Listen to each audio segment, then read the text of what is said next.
Bienvenue dans cette nouvelle édition du QG Week-end. Au sommaire, la 3e édition du Forum international Afrique Développement s'est achevée ce vendredi à Casablanca, au Maroc. Un rendez-vous à l'initiative des groupes Attijari Wafa Bank et Maroc Export est destiné à renforcer les opportunités d'investissement en Afrique. S'assurer l'autosuffisance énergétique pour atteindre l'émergence. C'est l'objectif annoncé par plusieurs pays du continent, de même que des organisations environnementales africaines. Les ressources naturelles seraient abondantes sur le continent, mais ne lui profiteraient pas assez. Et puis immersion en Tanzanie, 4e pays producteur d'or en Afrique. Le pays dispose également de pétrole et de gaz naturel. Et malgré une croissance de son produit intérieur brut de plus de 7% en 2013, le taux de chômage reste encore élevé. La 3e édition du Forum international Afrique Développement a refermé ses portes ce vendredi à Casablanca, au Maroc. Plusieurs centaines d'opérateurs économiques en provenance d'une quinzaine de pays africains étaient présents. C'est la société de transformation industrielle en Côte d'Ivoire, Sotici, qui a remporté le trophée de la coopération Sud-Sud, une récompense remise par le groupe Attijari Wafa Bank, co-organisateur de l'événement. On écoute d'ailleurs le président de ce groupe, Mohamed El Ketani. C'est non sans émotion que je m'adresse à vous, chers participants, à l'occasion de la clôture officielle des travaux de la 3e édition du Forum international Afrique Développement, placé sous le haut patronage de Sa Majesté le Roi Mohammed VI, que Dieu l'assiste, car à réaliser la richesse et l'intensité de ces 2 jours en débat, en échange sur les opportunités d'investissement, en rendez-vous d'affaires animé par vous, Excellences, honorable assistance, revient à mesurer l'envergure que vous donnez à cette plateforme intra-africaine. Par votre vitalité, votre détermination, vos engagements, nous sommes déjà à plus de 4500 rendez-vous B2B qui ont été opérés. Les secteurs ayant rencontré le plus de succès sont les industries manufacturières, une excellente nouvelle, les BTP et les services. Nos amis sénégalais et camerounais ont été, selon le bilan provisoire d'étape que l'on m'a remis, parmi les plus dynamiques, ainsi que les opérateurs marocains. Je sais d'expérience qu'un chef d'entreprise ne perd pas son temps. Peut-être que les autres étaient discrets et ils faisaient les rencontres officieuses qui ont échappé aux yeux vigilants des équipes d'accompagnement. Ces rendez-vous ont, pour la précédente édition du Forum Afrique Développement, permis à plus de 40% des entreprises participantes de développer un courant d'affaires sud-sud, conséquent, constitué majoritairement de la coopération économique en termes de commerce extérieur, mais également d'opérations d'investissement ou de co-investissement ou de transfert d'expertise et de savoir-faire. Autant dire, le bilan partiel des B2B de cette 3e édition augure de carnets de commandes bien fournis et, je l'espère, de mariages durables et fructueux. Un autre défi à relever pour le continent, c'est de jouir pleinement de ses ressources naturelles. Elles peuvent être exploitées comme énergie durable, un levier important afin d'atteindre l'émergence sur le continent. Ibrahim Dindiaye. S'assurer l'autosuffisance énergétique pour atteindre l'émergence. C'est l'objectif annoncé par plusieurs pays du continent, de même que les organisations environnementales africaines, une nécessité qui conditionne l'atteinte des objectifs du millénaire pour le développement. En effet, actuellement, seulement 2 à 5% des populations rurales d'Afrique subsaharienne ont accès à l'électricité. Le défi énergétique reste un handicap majeur qui pourrait compromettre l'amélioration de la croissance économique du continent. En 1960, aux indépendances de nos États, la Côte d'Ivoire avait le même produit intérieur brut que la Corée du Sud. Si vous regardez aussi le Sénégal, c'était pratiquement la même chose qu'au niveau de Taïwan. Alors qu'est-ce qui a changé? Qu'est-ce qui a contribué à transformer ces pays beaucoup plus vite que les autres? Incontestablement, il s'agit de l'énergie. Alors, chacun y va avec sa politique, chacun y va avec ses solutions.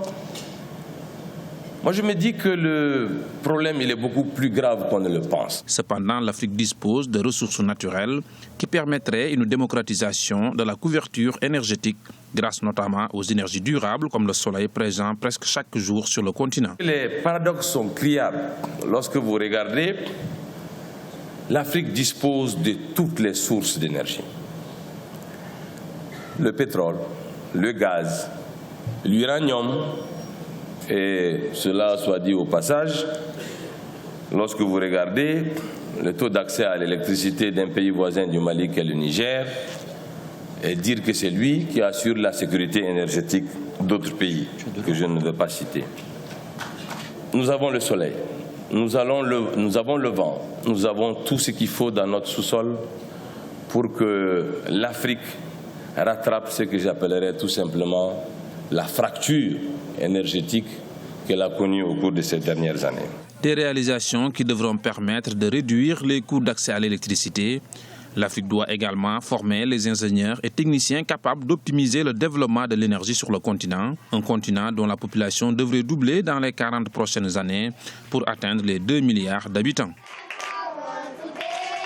L'appel de Daoukro, toujours d'actualité en Côte d'Ivoire. L'ancien président de la République, Henri Konan Bédié, qui est à la tête du PDCI, avait demandé le 17 septembre 2014 aux militants de son parti de voter pour l'actuel chef d'État, Alassane Ouattara, pour l'élection présidentielle de 2015.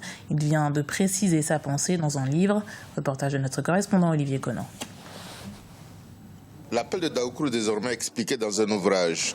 L'écrivain Faustin Toa a rédigé un livre basé sur des entretiens avec le président Henri Konan Bédié. Ce dernier, qui a procédé à la dédicace du livre, y explique pourquoi les militants du PDCI, Parti démocratique de Côte d'Ivoire, doivent voter pour le président sortant Alassane Ouattara à l'élection présidentielle de 2015. Cette alliance consacre l'alternance en 2020 entre le PDCI et le RDR, deux partis se réclamant d'Oufo-Bagny, le premier président de la Côte d'Ivoire. La poursuite de l'alliance préservera la paix et permettra au pays de poursuivre son développement. J'ai dédicacé ce livre à tous les participants et à tous les sympathisants qui sont des témoins privilégiés de l'appel de Daoukro. Je leur souhaite une bonne lecture. Pour les militants du PDCI, il faut faire connaître la vision de l'ancien président de la République pour qui aucun sacrifice n'est trop grand pour le succès de la Côte d'Ivoire. Nous allons repartir à Réardi, n'est-ce pas, sur le terrain et de faire en sorte que le message donc, de l'appel soit porté dans toutes les régions, dans toutes les villes, même au niveau de la diaspora. À travers donc, ce grand programme de caravane que nous allons lancer dès les semaines à venir, nous ferons tout pour que, n'est-ce pas, ce message apporte et que le président de la République puisse passer au premier tour avec un score assez écrasant. L'appel de Daoukro à voter pour le président Ouattara à l'élection présidentielle sera le thème central du 5e congrès extraordinaire du PDCI le 28 février 2015. Les congressistes se prononceront également sur le parti unifié regroupant les partis du Rassemblement des oufoutistes pour la démocratie et la paix. Entre 10 et 25 morts, c'est le bilan encore provisoire de l'attaque des Chebabs perpétrée vendredi contre l'hôtel central dans la capitale somalienne Mogadiscio. Le maire adjoint de la capitale a été tué et 2 ministres figurent parmi les blessés. Le vice-premier ministre Mohamed Omar Arté et le ministre des Transports Ali Ahmed Djarmak. C'est une voiture piégée qui a été postée à l'entrée du bâtiment. L'attentat a été revendiqué par les Chebabs. Chaque année, ils sont des milliers à obtenir leur diplôme, mais très peu parviennent à trouver une place au sein d'une entreprise.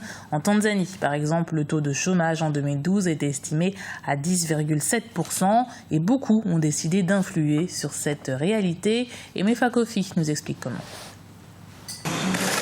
Avec un produit intérieur brut de plus de 7% en 2013, la Tanzanie est le 4e pays producteur d'or en Afrique. Elle dispose également de pétrole et de gaz naturel.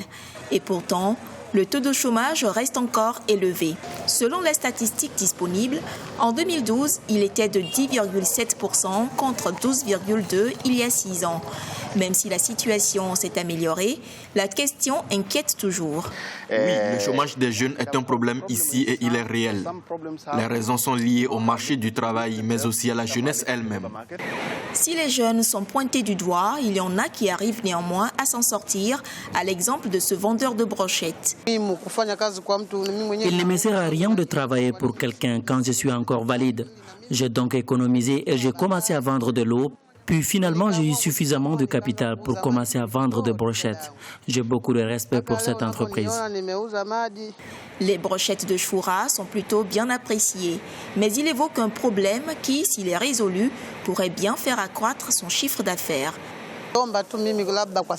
Nous avons un problème avec l'électricité. J'aimerais que le gouvernement mette en place des lumières. Quand il fait noir, les clients ont peur de l'insécurité. S'il y a de la lumière, les gens peuvent se sentir en sécurité et nous pouvons avoir plus d'heures de travail. Aujourd'hui, face au marché du travail qui offre moins d'opportunités, la seule solution contre le chômage se trouve être l'entrepreneuriat. Certains l'ont compris et depuis, la vie leur sourit. Puis c'est une véritable razzia qu'a opéré le cinéaste mauritanien Abderrahmane Sissako ce vendredi soir à Paris. La 40e cérémonie des Césars a largement récompensé son long métrage Timbuktu. Le film repart avec 7 trophées, dont le prestigieux meilleur film, mais aussi meilleur réalisateur, meilleure musique et meilleur scénario. C'est tout simplement inédit pour un film africain et ce n'est sans doute pas terminé pour ce film qui est en compétition au FESPACO, le festival de cinéma de Ouagadougou au Burkina Faso. C'était le journal de la rédaction. Merci de l'avoir suivi. Retrouvez dans un instant une nouvelle édition du QG Week-end sur Africa 24.